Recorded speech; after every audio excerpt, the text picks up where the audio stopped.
Nuevamente gracias por permitirme estar en tu hogar para que podamos estudiar la palabra de Dios. Vamos a tener una pequeña oración. Querido Dios y amante Padre, queremos rogar tu presencia en este hogar para que cada uno de los que estamos aquí estudiando tu palabra podamos ser bendecidos con tu dirección y tu presencia. Permítenos, Señor, poder vivir una vida llena de tu Santo Espíritu. Ayúdanos a aprender y también a practicar lo que aprendemos de tu palabra. En Cristo Jesús. Amén. Hoy vamos a estudiar lo que la Biblia enseña acerca del juicio. Hay muchas personas que hablan acerca del juicio. Algunas de ellas tratan de hacerlo ver como algo terrorífico, que nos da miedo estar delante del trono de Dios y poder ser juzgados por Él. Y realmente pues no debe ser fácil poder estar delante de Dios para que Dios nos juzgue, porque nosotros los seres humanos no nos gusta hacer lo que a Dios le gusta que nosotros hagamos, y eso es lo que nos da miedo. Por eso es importante estudiar la Biblia, para que podamos aprender lo que Dios quiere de nosotros, y de esta manera entonces nosotros podamos hacer las cosas de la mejor manera posible delante de Dios, para que cuando nos toque estar frente al trono de Dios en el juicio, entonces podamos ser hallados inocentes. Vamos a comenzar a estudiar entonces lo que la Biblia enseña acerca del juicio. Y la primera pregunta es, ¿sobre qué hará Dios el juicio? Vamos al libro de Eclesiastés.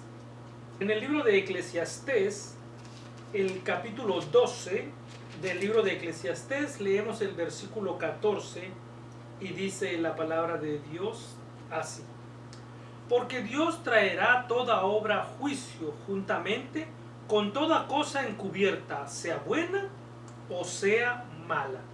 La pregunta es, ¿sobre qué Dios hará el juicio? Bueno, Dios va a hacer el juicio sobre todo.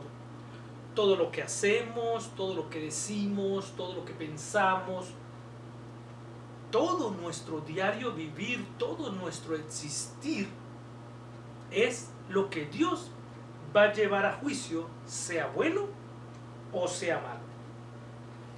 ¿Cuántos comparecerán en el juicio? Bueno, ¿quiénes van a comparecer en el juicio? ¿Solo los malos? ¿Solo los buenos? ¿Solo los hijos de Dios, aquellos que hacen la voluntad de Dios? ¿O solamente en el juicio van a ir los que no hacen la voluntad de Dios? ¿Quiénes son los que van a comparecer frente al trono de Dios en el juicio?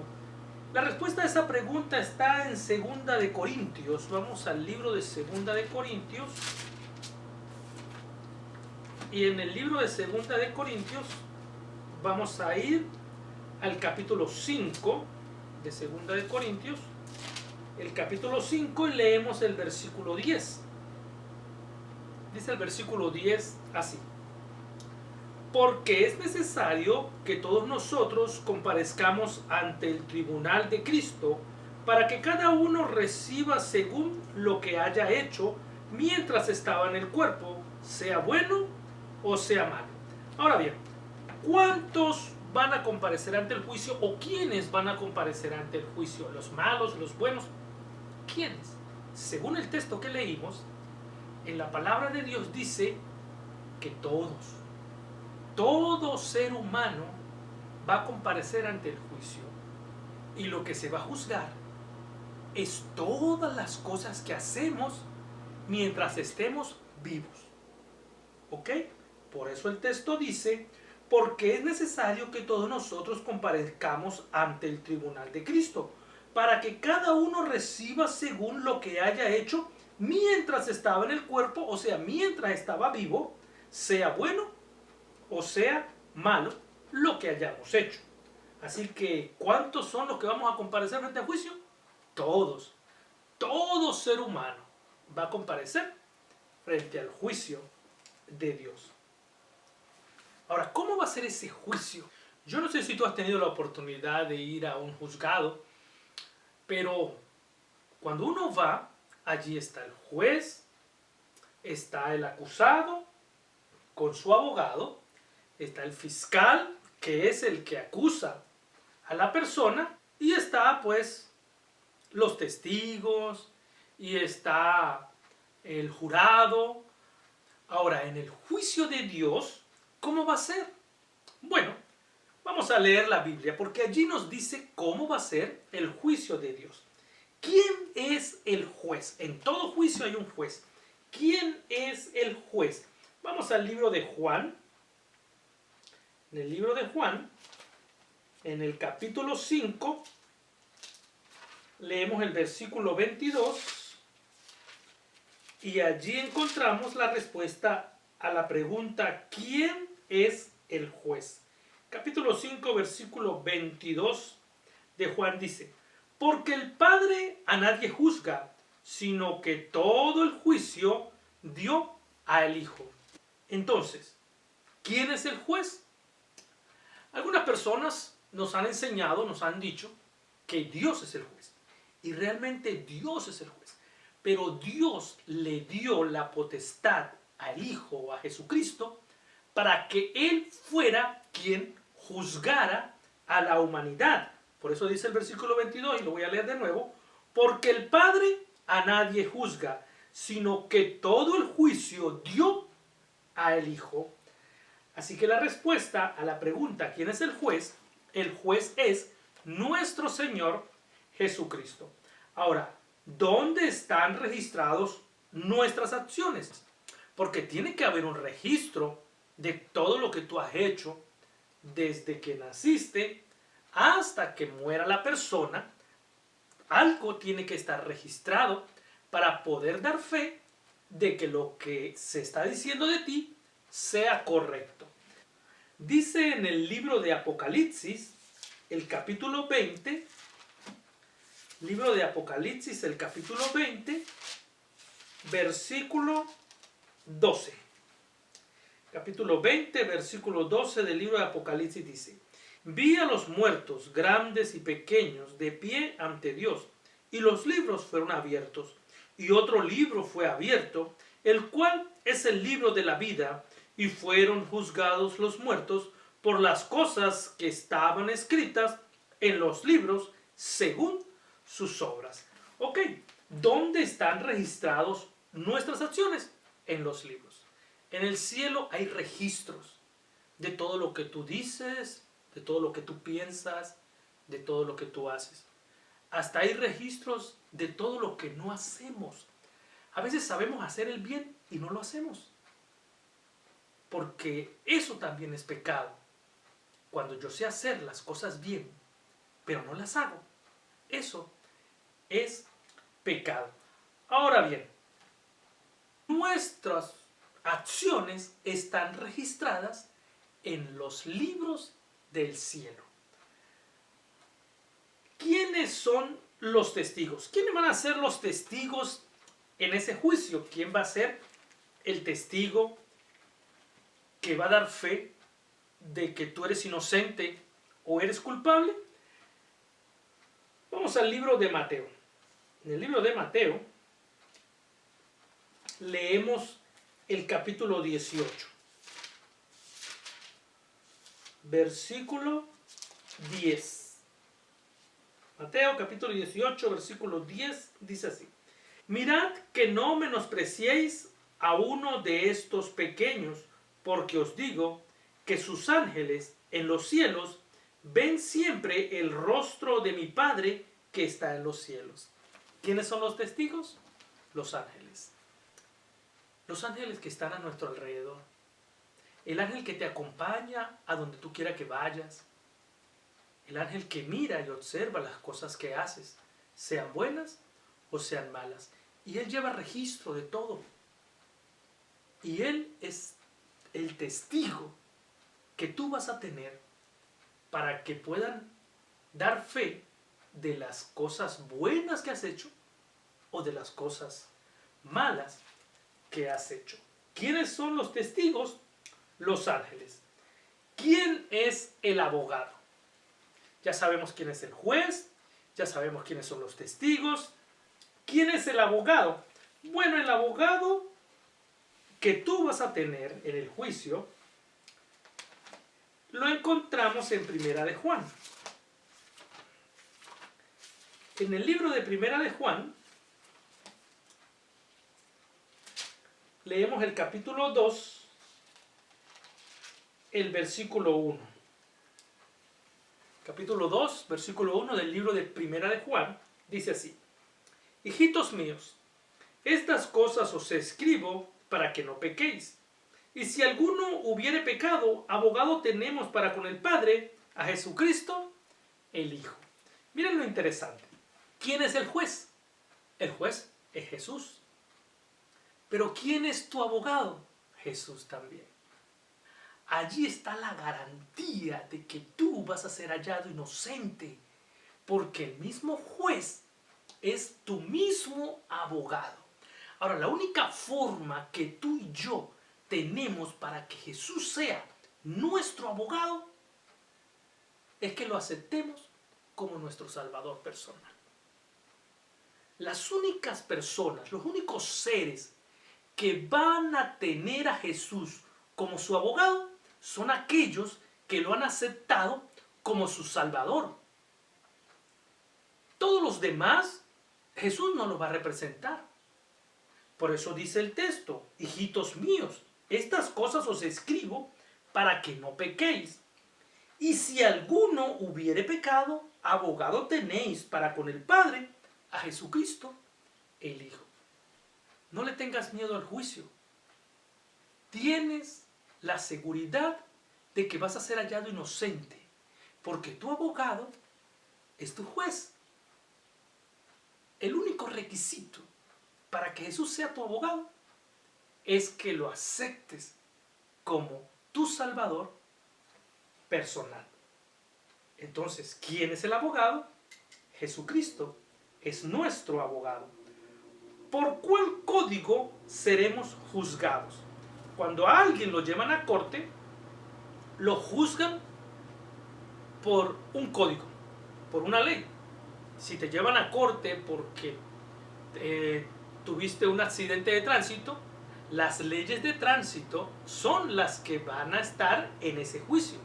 Si te llevan porque robaste, entonces son las leyes penales las que van a estar en ese juicio. Ahora, en el juicio de Dios, ¿cuál código o cuál ley es la que nos va a juzgar? Bueno, esa la encontramos en el libro de Santiago, el capítulo 2, y leemos el versículo 12. Santiago, capítulo 2, versículo 12, dice así: así hablad y así haced, como los que habéis de ser juzgados por la ley de la libertad. Vamos a ser juzgados por la ley de la libertad, por la ley de Dios. Esa es la ley que va a regir el juicio, la ley de Dios. Ahora, ¿por qué código seremos juzgados? Por la ley de la libertad, que es la ley de Dios. Ahora, ¿cuál será la sentencia en ese juicio? Vamos al libro de Mateo. Todo juicio llega a un final, y al final del juicio se da el veredicto, inocente o culpable. La pregunta es, ¿cuál será la sentencia en el juicio? Vamos al libro de Mateo y leemos en el capítulo 25 los versos 31 al 46. Capítulo 25, versos del 31 al 46. Dice así: cuando el Hijo del Hombre venga en su gloria y todos los santos ángeles con él, entonces se sentará en su trono de gloria y serán reunidas delante de él todas las naciones, y apartará los unos de los otros como aparta el pastor las ovejas de los cabritos, y pondrá las ovejas a su derecha y los cabritos a su izquierda. Entonces el rey dirá a los de su derecha: venid, benditos de mi Padre, heredad el reino preparado para vosotros desde la fundación del mundo, porque tuve hambre y me disteis de comer, tuve sed y me disteis de beber, fui forastero y me recogiste. Estuve desnudo y me cubristeis, enfermo y me visitasteis, en la cárcel y viniste a mí. Entonces los justos le responderán diciendo: Señor, ¿cuándo te vimos hambriento y te sustentamos? ¿O sediento y te dimos de beber? ¿Y cuándo te vimos forastero y te recogimos? ¿O desnudo y te cubrimos? ¿O cuándo te vimos enfermo o en la cárcel y vinimos a ti? Y respondiendo el rey les dirá: de cierto os digo que en cuanto lo hicisteis a uno de estos mis hermanos más pequeños, a mí lo hiciste. Entonces dirá también a los de la izquierda: apartaos de mí, malditos, al fuego eterno preparado para el diablo y sus ángeles. Porque tuve hambre y no me disteis de comer, tuve sed y no me disteis de beber, fui forastero y no me recogisteis, estuve desnudo y no me cubristeis, enfermo y en la cárcel y no me visitasteis. Entonces también ellos le responderán diciendo: Señor, ¿cuándo te vimos hambriento, sediento, forastero, desnudo, enfermo o en la cárcel y no te servimos? Entonces le responderá diciendo: de cierto os digo que en cuanto no lo hiciste a uno de estos mis pequeños, tampoco a mí lo hiciste. E irán estos al castigo eterno y los justos a la vida eterna. ¿Ok? ¿Cuál será la sentencia? Bueno, va a depender. Los que estén a la derecha de la historia, los justos, van a ir a la vida eterna. Pero las otras personas que conocieron a Dios, que tuvieron la oportunidad de servirle, que tuvieron la oportunidad de que Él pudiera cambiar sus vidas y no quisieron, esas personas entonces van a ir a la muerte eterna. La respuesta a la pregunta ¿cuál será la sentencia? La sentencia es vida eterna para los que decidieron vivir con Cristo y muerte eterna para aquellos que no le permitieron formar parte de sus vidas. Es lo que hemos aprendido del juicio, lo que la Biblia nos enseña acerca del juicio. Hay un juicio realmente. Dios está llevando a cabo un juicio. El veredicto de ese juicio va a depender de ti, de tus acciones, de lo que tú decidas. La Biblia te ha enseñado la realidad del juicio. ¿Qué vas a hacer ahora? No lo sé, pero cada ser humano debe tomar sus decisiones. Dios te aconseja lo siguiente. Vamos al libro de Juan.